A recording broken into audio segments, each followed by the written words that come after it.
Sagittarius. Welcome to Sagittarius season. Happy birthday, y'all.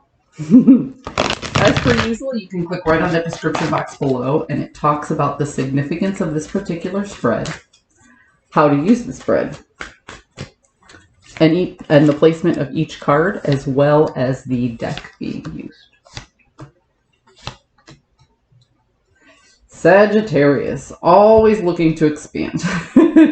That's the Jupiter energy in you. So right now you're at a point of conflict. There's things that you can't make up your mind on. So if you're trying to manifest or imprint on the universe and you keep going back and forth, what message you're actually giving the universe is, I don't know what I want. So the universe is reflecting back to you more, I don't know. So it's like one day you're like, okay, I can do this, I can do that, I can do whatever, but you're only winding up with more options and lots of confusion. It seems to me like you're stuck in taking a new direction. But ultimately, you're the one in control. So the first piece of advice that I have is to really sit down and think about one or two things that you really want that's going to help you go in the direction that you need to go, and be absolute on those things. Take action that shows that you want to do those things, because that is how you're going to take control and steer the ship in the direction that you want. Because ultimately your journey card here is the World. This is about elevation. So when I see the Wheel of Fortune and the World right next to each other, that tells me that you are looking to level up. But this tells me that you aren't sure which way to go to do that. So your possible outcome here. Well, let's before I go to the possible outcome, let's talk about the World one more time, because this is a 10. Or this is I'm sorry.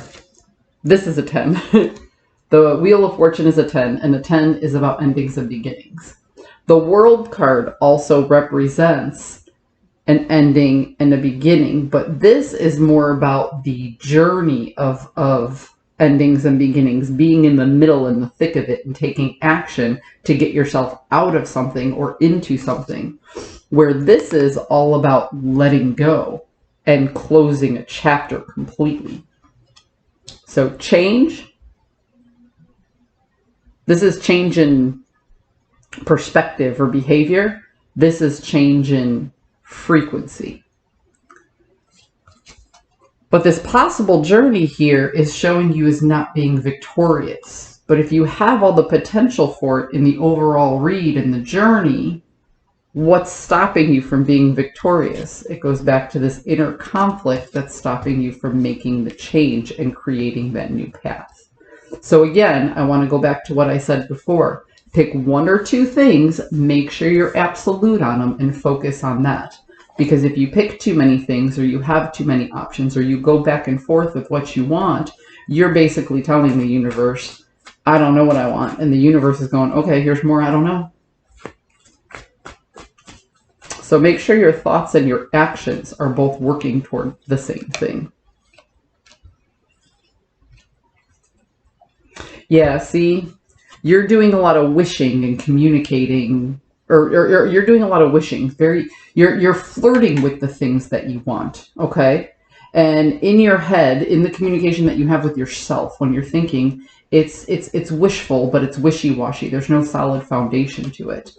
And you're having trouble finding your way to the truth of the matter, what it is that you really want, which is why you can't manipulate your environment in the direction that you want, because ultimately you can't make up your mind.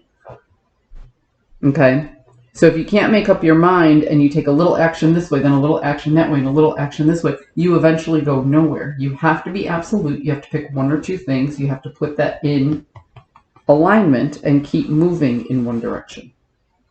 That's what's going to get you out of this stagnant energy that you're in.